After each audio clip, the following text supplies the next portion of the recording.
Hey everybody, happy Friday. Let's run through some more free response questions from the 2018 practice exam. So we had done number 1 and number 2. I'm avoiding number 3 because number 3 is on unit 9, which isn't going to help us right now. And I'm avoiding number 5, because number 5 has a smidge of unit 9 as well. So let's do number 4 and number 6. Now, this sounds like twice as much as we've done the last 2 weeks, but in reality, it's the same amount, or close to the same amount. Because when I did problem 1 and when I did problem 2, those were long free response questions. This is a short free response question. So a short free response question is going to be worth 4 points. The long ones are worth 10. So today I'm going to go through like 8 points worth of free response between 4 and 6. And yeah, let's see what we got. To spectrophotometrically, oof, big word, determine the mass percent of cobalt in an ore containing cobalt and some inert materials. Solutions with known cobalt 2+ are prepared, and the absorbance of each of those solutions is measured at the wavelength of optimum absorbance. The data are used to create a calibration plot shown below. We have absorbance versus concentration. This is Beer's law, okay? It's been a while, but in your formula packet, on the second page, in the gases, liquids, and solutions section, we have the very bottom equation in that box is A equals EBC.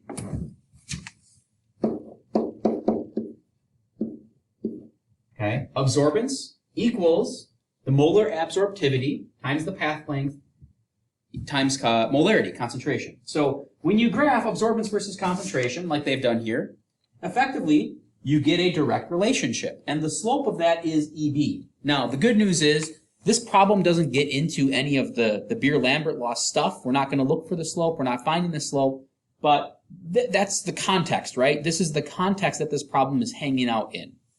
We have absorbance versus concentration. As the absorbance of our sample increases, the concentration of our sample increases. So, yeah, let's see what they want. Let's see what they're looking for here. Okay. A 0.630 gram sample of the ore is completely dissolved in concentrated nitric acid. The mixture is diluted with water to a final volume of 50 milliliters. Assume that all the cobalt in the ore sample is converted to cobalt 2+. Okay, so before we do anything, we haven't even been asked a question yet, right? They've just kind of laid the intro here.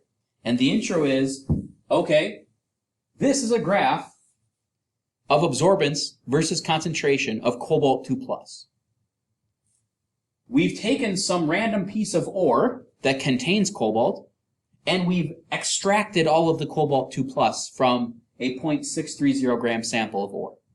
Okay, so it looks like we're going to have to compare our unknown, this ore, whatever that is, versus the known, which is the graphing stuff. The graphing that they've given us, or the graph that they've given us, absorbance versus concentration, is for known samples of cobalt. All right, so what is the concentration of cobalt in the solution if the absorbance of the sample is 0.74? All right, well, we've got a graph. Now, in an ideal world, we would have an equation, right? That would be ideal. If we could figure out the slope of this, that would be nice. If they gave us that, that would be nice. But we're not on a computer. They didn't tell us the slope. They didn't give us an equation for this line. So I think what we're going to end up doing here is just kind of interpreting the data. This is more of like an ACT question, kind of, if I'm being honest with you, right? So they want to know what the molarity, what the molarity of cobalt is if the absorbance is 0.74. Okay, so let's go find 0.74. Here's 0.7, here's 0.8, so kind of in the middle, right? I'll scroll over, and I'm like right about, I don't know, there. Okay, if you can see my green dot, that's kind of tiny. Let me make it bigger. Okay, we want the molarity of that absorbance. Okay, let's trace it downward then. Let's go down to our x-axis. I mean, it's pretty darn close to that tick mark. Okay, what does that tick mark represent, right? So if you look at your scale here, it looks like every tick is going to be 0.001, right? So 0.001 up to 0.005, 0.010, 0.011, 0.012, 0.013. I'm pretty confident that our molarity here is 0.013 molar. Now, it doesn't tell me to justify it. It doesn't tell me to show my work. It just says, hey, what's that molarity at that absorbance? So what am I going to put in my answer? Well, I'm going to do this. A.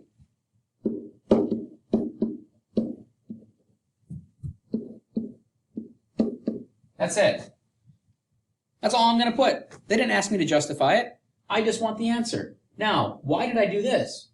Because 3 sig figs on everything, right? If you remember, on the AP test, use 3 sig figs no matter what. So let's use it. There we go. A's done. 1 point. B, calculate the number of moles of cobalt in the 50 milliliter solution. Okay, so again, this molarity is based off of our unknown, right? So this molarity is what we have in our 50 milliliter mixture. Because what they did is they took this ore, they added some acid to get the cobalt out of the ore, and then they added water to dilute it to 50 milliliters. So if I want to get the moles of cobalt, this is just factor label. I have a volume, I have a molarity. Well, okay, that's easy peasy. Let's take our milliliters and convert it to liters. Now, I know you don't have to write that out, right? I don't make you write that out. And AP wouldn't care whether you wrote that out or not either. But, we'll be completionists, I guess. We'll do it. And then, let's get to moles. This is molarity.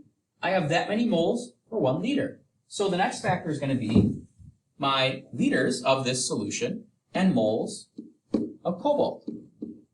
Oops, not carbon monoxide. Careful with that, right? Cobalt lowercase o. Okay. And my molarity is over 1 liter. Let's see how many moles of cobalt we get. Let's punch this in.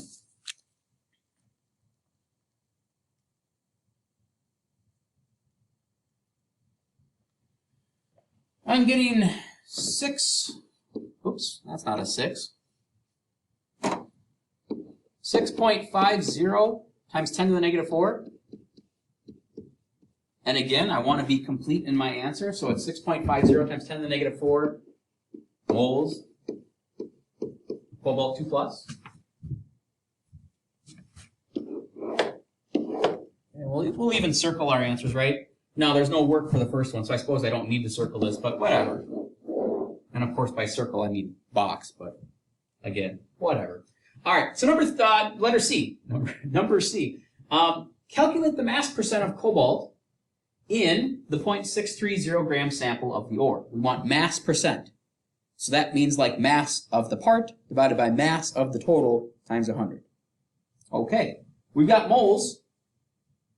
Let's convert our moles of cobalt into grams of cobalt. Then we'll have the mass of what we care about, and we can divide it by the mass of the total, which is the 0.630.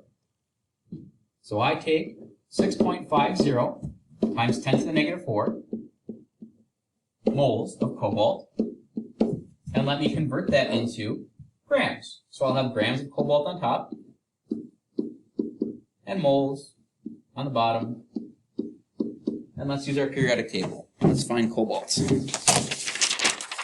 The molar mass of cobalt is 58.93.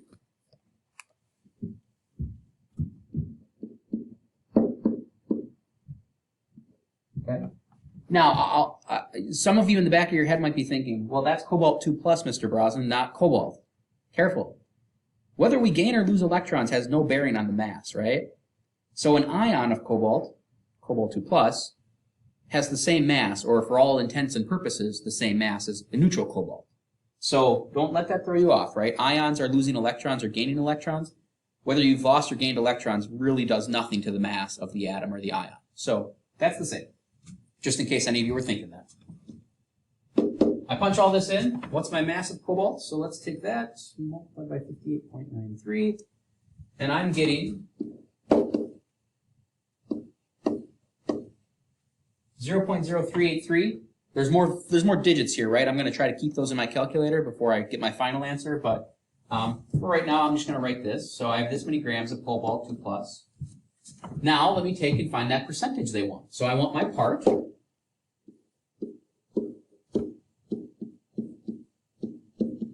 divided by the total, which is 0.630.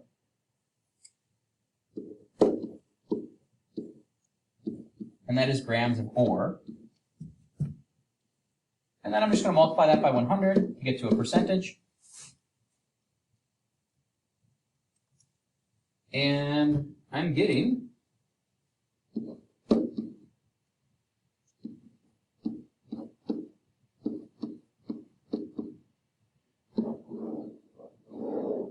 6.08% cobalt.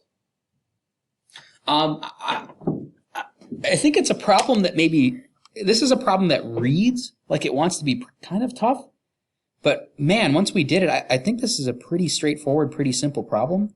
I mean, the first part is interpreting a graph, right? Hey, the absorbance is this, let's go find out what the molarity is. Okay, that's not bad. The second part is factor label. You've got a volume, you've got a molarity, convert to moles. The third part is a percentage, but you've got to convert from moles to grams first, factor label, and then just combining your pieces, the part divided by the total times 100. Pretty easy free response question, I think, I hope. But anyway, so that's number 4. Let's go to number 6. And this one's maybe a smidge longer. It's still only worth 4 points. Once you get, questions 1, 2, and 3 are always long, 10 pointers. Questions 4 through 7 are always short, 4 pointers. So number 6, let's read it. A student is asked to determine the mass of butane. A student is asked to determine what mass of butane needs to burn in order to raise the temperature of 1,650 gram beaker of sand by 180 degrees Celsius. The student is provided with the equipment shown below. So we have a stand, a butane burner underneath, a beaker with sand, and a thermometer monitoring our temperature. Calculate the amount of heat energy needed to raise the temperature of the beaker of sand by 180 degrees Celsius. Assume that all of the heat energy from the burner is transferred to the beaker of sand and that the specific heat capacity of the beaker and sand together is 0.810 joules per gram degree Celsius. This, of course, is using Q equals mc delta T. Okay? The very last section in your formula packet. Second page, thermodynamics / electrochemistry, top equation in that section, Q equals mc delta T. We want to solve for Q. They want the heat energy.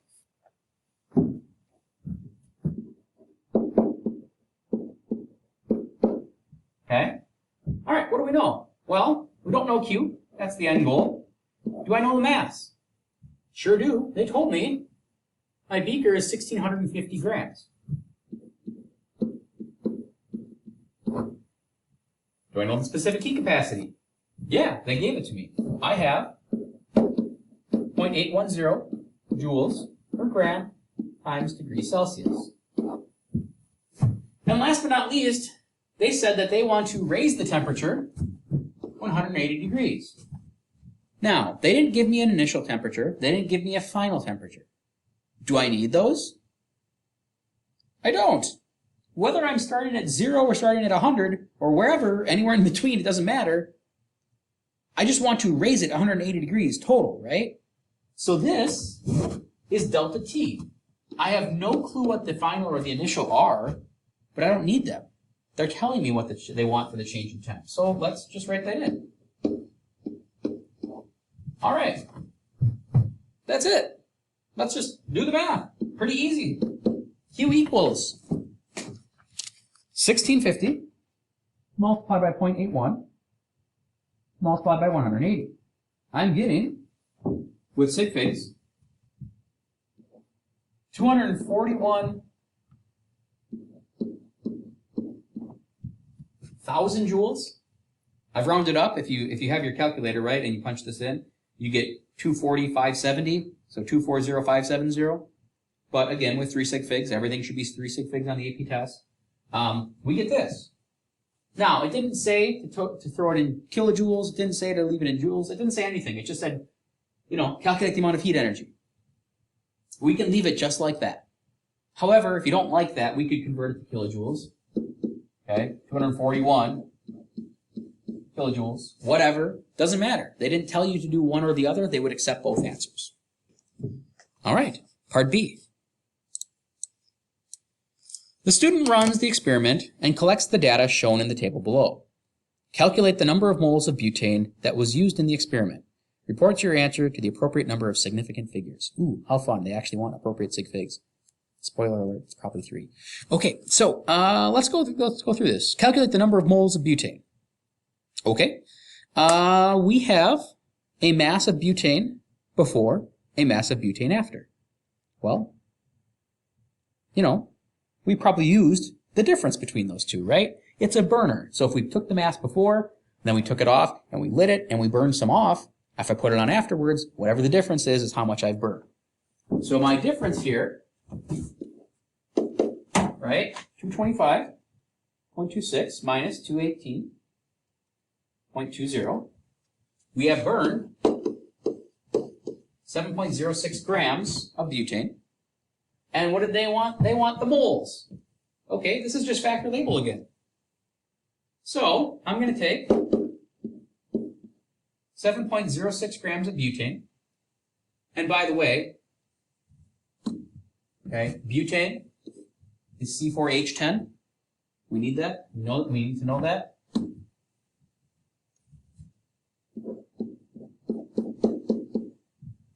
Okay? We'll convert to moles.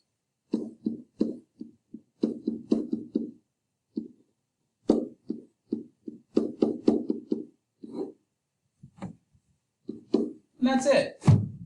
So let's find the molar mass of butane. Grab the periodic table. Carbon is 12.01. 12.01 times 4. Plus, we have 10 hydrogens. So 10 multiplied by 1.008 off of your periodic table. And I'm getting a grand total of 58.12.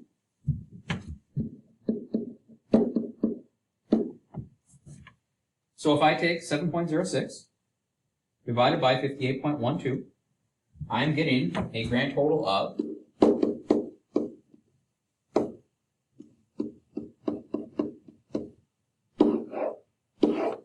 0.121 moles of butane. Now, it said use appropriate significant figures, right? Okay, 3 sig figs in my original, 4 sig figs in my molar mass, 3 sig figs in my answer. Hey, like I kind of said, I have a hunch it's going to be 3, and it is. All right, part C.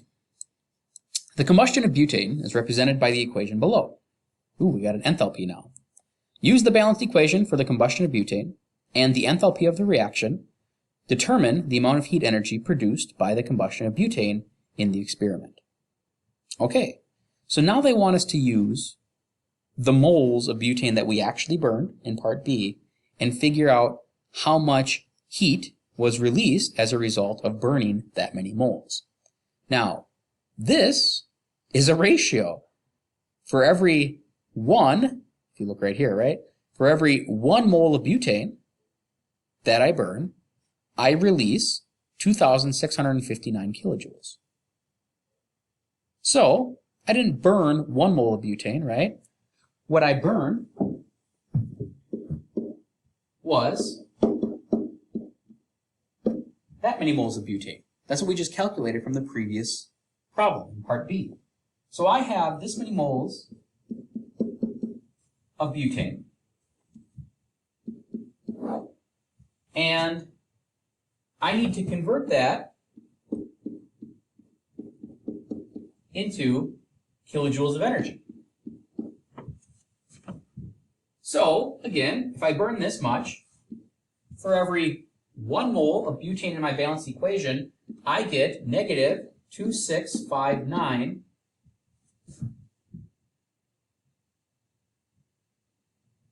kilojoules of energy. So, let's punch it in.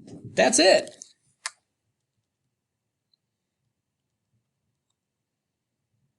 And I'm getting a grand total of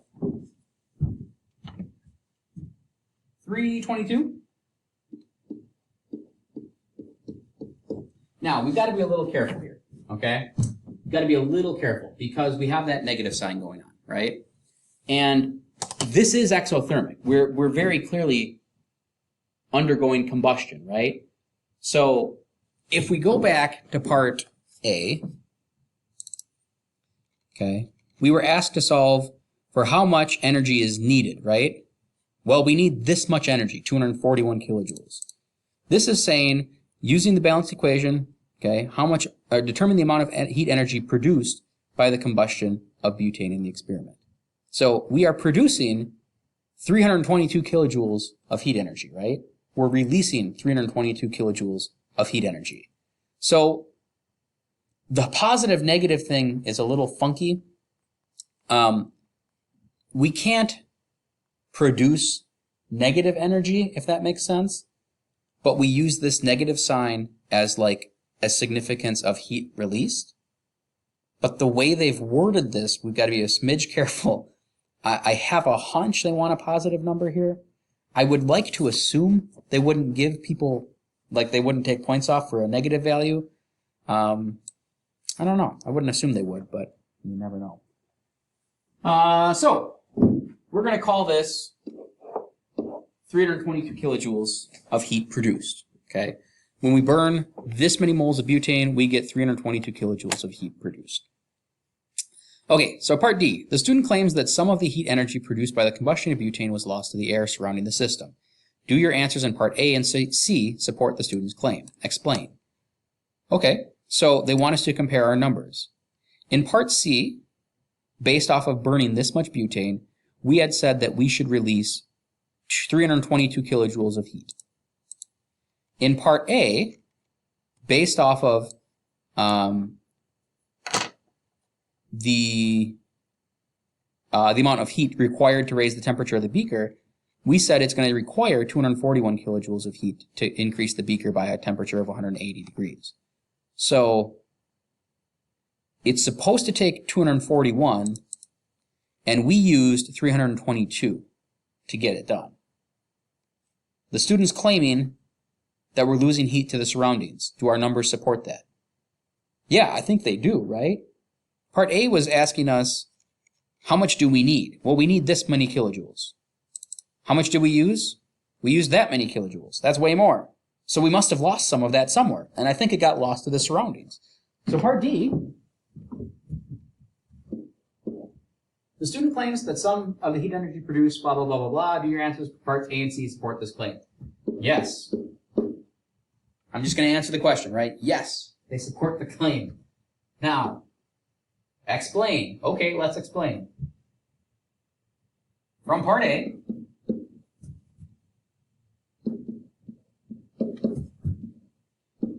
it was determined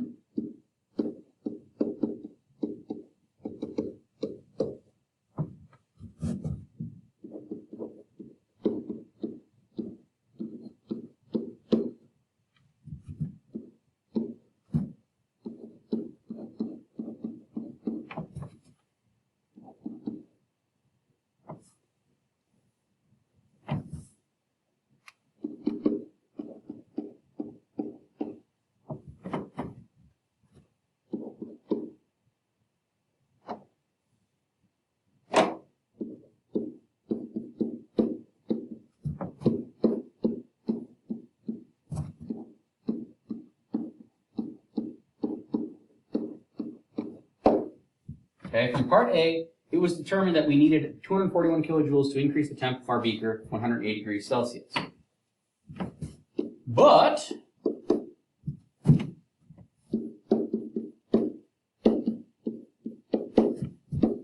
from part C, we determined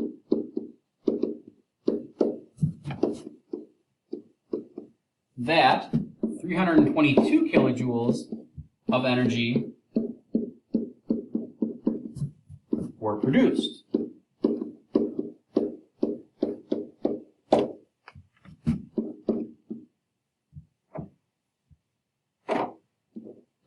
The difference between what was required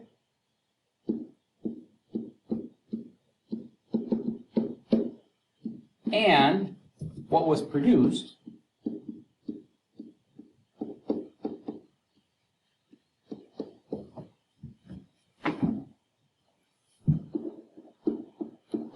must have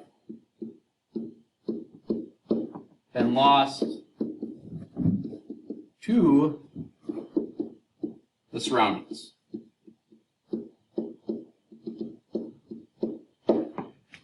Okay, sorry, long-winded answer, but again, I like being complete with my AP answers, right? So let's go through this again. So the question, do your answers from A and C support the student's claim? The student was claiming that some of the heat energy produced by the combustion was lost to the air surrounding the system. Okay, our answer from part A said that we need to get, from part A, it was determined that we need 241 kilojoules to increase the temp of our beaker 180 degrees Celsius. But from part C, we determined that 322 kilojoules of energy were produced. The difference between what was required and what was produced must have been lost to the surroundings. Very, again, complete, right? Full thought, full sentence, full answer, full credit, hopefully. Yeah, that only took me 25 minutes. I'm going to go find another one. No, for you, it's going to be like, 2 seconds from now, I'll be talking again, but I'm going to go find another one and do another one because I want to. Okay. Hey, I found another one. So this is now from the 2014 test, the actual test. This is question number 4 from the actual 2014 AP Chemistry test. So let's go through it. We have a chemical reaction up above.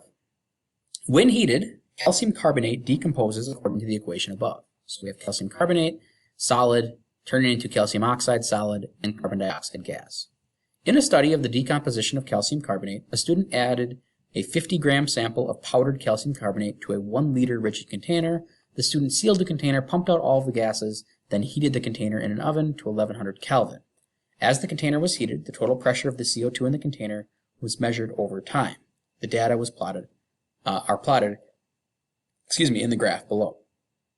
Okay, so the student repeated the experiment, but this time they used 100 grams instead of the 50 grams of calcium carbonate. In this experiment, the final pressure in the container was 1.04 atmospheres, which was the same final pressure as the first experiment. That's very curious, right? So even before we get to a question, what we have is one experiment where the final pressure, again, if we look at this graph, we have pressure versus time. So over the course of time, as they were heating this thing up, because we have 1100 Kelvin, right? They're heating up this calcium carbonate to decompose it. So we have, over time, pressure increases, but then it gets flat, right? It kind of stabilizes. And it stabilizes at 1.04 atmospheres. In the first experiment, we had 50 grams of calcium carbonate. In the second experiment, we had twice as much stuff, but the same pressure was reached. That's interesting. Calculate the number of moles of carbon dioxide present in the container after 20 minutes of heating. So they want us to calculate the pressure, the moles, rather, after 20 minutes. Okay, we can do that. Well, we have grams, but that's not for carbon dioxide, right? That's for the calcium carbonate, so that's not going to help us. We have a volume. We have a temperature. We have a pressure. This is PV equals nRT. We need to solve for N. Okay, we can do that. Let's do it. So, for part A, we have PV equals nRT. Pressure should be 1.04 atmospheres. Now, again, what did they say? They said after 20 minutes, right? So at 20 minutes, we're very clearly stabilized at that point in time, right? And they told us that that was 1.04. So we have 1.04 atmospheres multiplied by a volume. The volume they gave us was 1 liter. That's nice. Equals N. That's the moles. That's the end goal. We're going to hope we can solve for that. Multiplied by R. R in this instance is going to be, well, we've got atmospheres, we've got liters. So if I go to my formula packet, just to make sure I'm picking the right one, second page of formulas, on the far right side, I have different gas law constants. 3 to choose from. I want the liters atmospheres one. So I'm going to use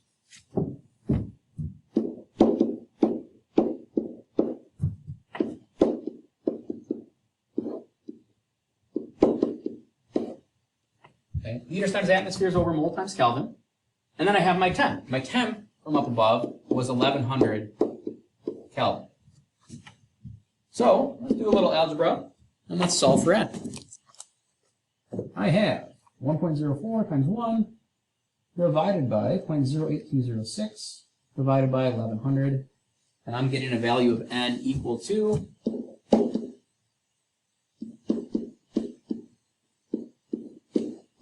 'and remember what we're solving for, right? Moles of carbon dioxide. Now, it's the only gas in the whole problem. If you look back at our equilibrium equation, right? Our equilibrium equation has solid, solid, gas. That's it. So this is the only gas we have to worry about, and that's how many moles we're going to have. Part B. The student claimed that the final pressure in the container in each experiment became constant because all of the calcium carbonate had decomposed. Based on the data in the experiments, do you agree with this claim? Explain. So, in the first experiment, we had 50 grams, and the final pressure was 1.04 atmospheres. In the second experiment, they had 100 grams, and the final pressure was 1.04 atmospheres. That doesn't make sense. If it fully decomposed in both trials, the pressures would 100% have to be different. They'd have to be. I guess offhand, I wouldn't know for sure that the 50 grams didn't decompose fully, but I'm 100% positive the 100 grams didn't decompose fully, right? Because let's say hypothetically a full decomposition of 50 grams gave you 1.04 atmospheres, right? Possible. I kind of doubt it, but it's possible. If I dissolve, or if I decompose twice as much, I should have a bigger pressure because I would produce more gas. So I think this is absolutely not true. Okay? So let's write that out. B, I disagree. Okay? And the reason is both trials have the same final pressure.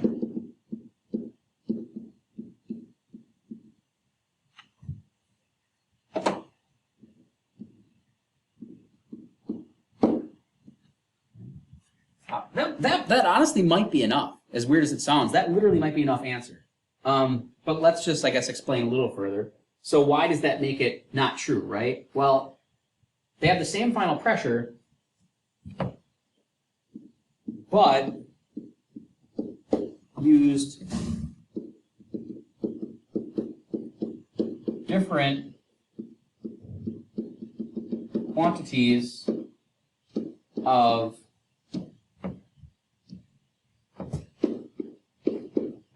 calcium carbonate.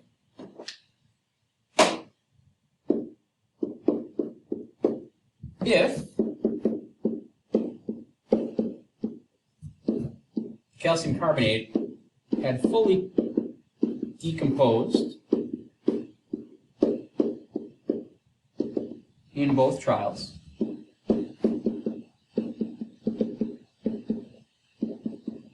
the pressures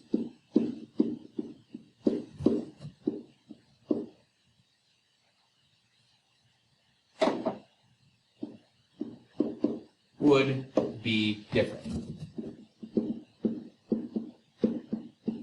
Okay, again, a little overkill. I'm writing a lot, but I don't know. That's not bad.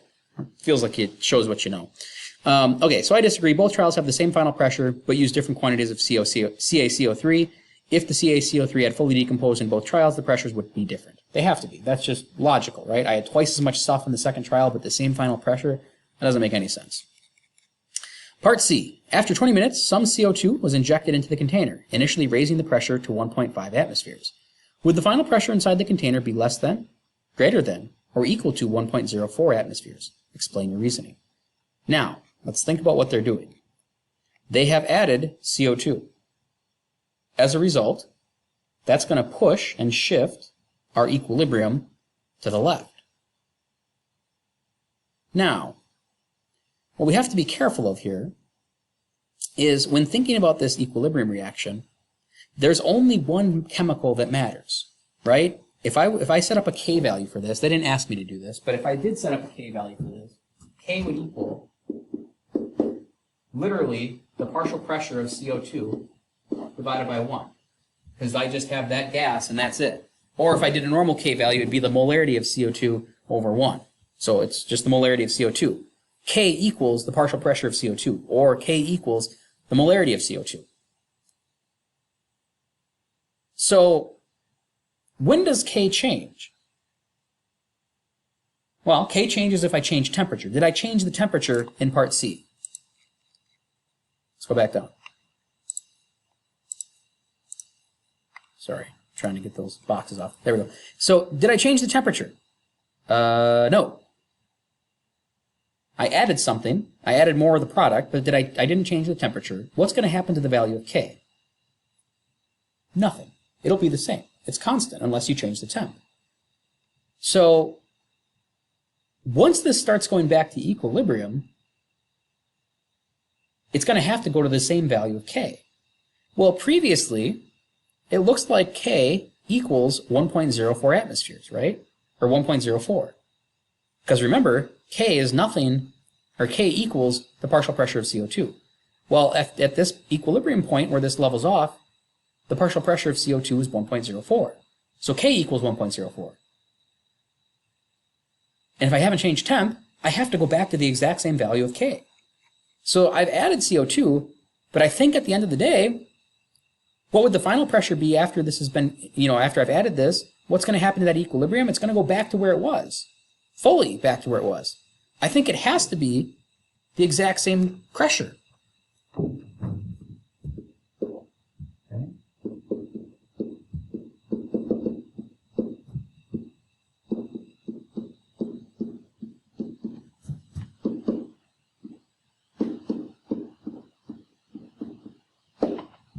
So I'll state my answer, and then let me explain it. They did ask me to explain it. So my explanation here is the value of K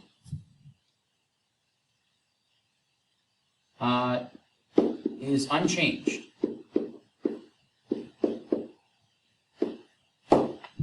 Okay, if you wanted to say that it only changes with a change in temperature, that's cool. They would accept that. They like that.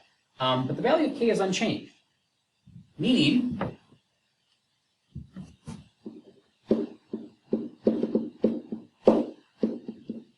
that when equilibrium is reestablished,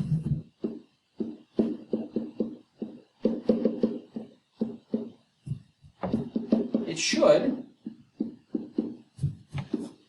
be at the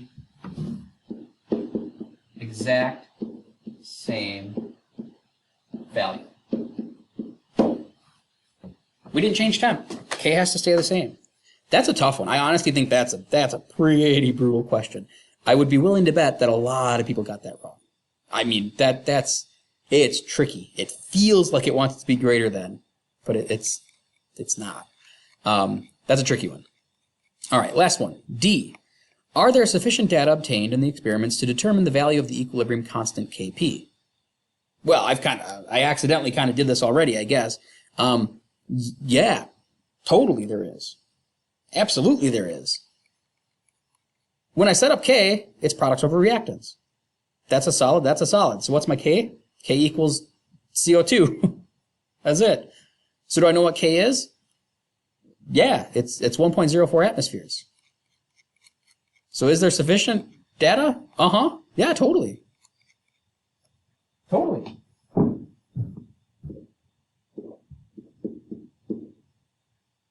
Yes.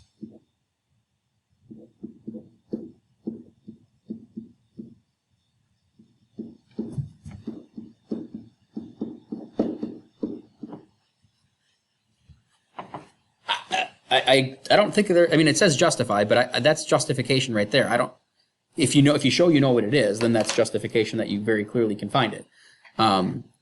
Yeah, I don't think we need to say anything else. So, all right, I think we're good. That's 40 minutes worth of AP stuff today. I think this one was tougher. This one was trickier, without a doubt. I think this was a pretty tricky problem. But anyway, what I'm going to do moving forward too is I will start rolling out practice problems for you guys to try, because that makes way more sense than me always doing it. The reason why I like doing them for you, though, sometimes is because, especially early on in your studying, when you read these, they feel just brutal. I mean, ridiculous. But it's usually not quite as nasty as it reads. And hopefully by watching me do some of these and following my steps and my thoughts and my process, you can kind of realize that it's like, oh, okay, I see what he's doing. I see what he's up to. I can follow that. And then it's a matter of giving you practice and confidence to the point where you feel like you can do it and you can solve it, right? Because it's usually easier than what it feels like it's going to be on the surface. Sometimes it's way easier than what it feels like it's going to be on the surface. The language that they use, the introduction that they use, the wall of words can sometimes make this feel more daunting than it sometimes is. So anyway, that's all I got. Have a lovely day, guys. We'll catch you on Monday.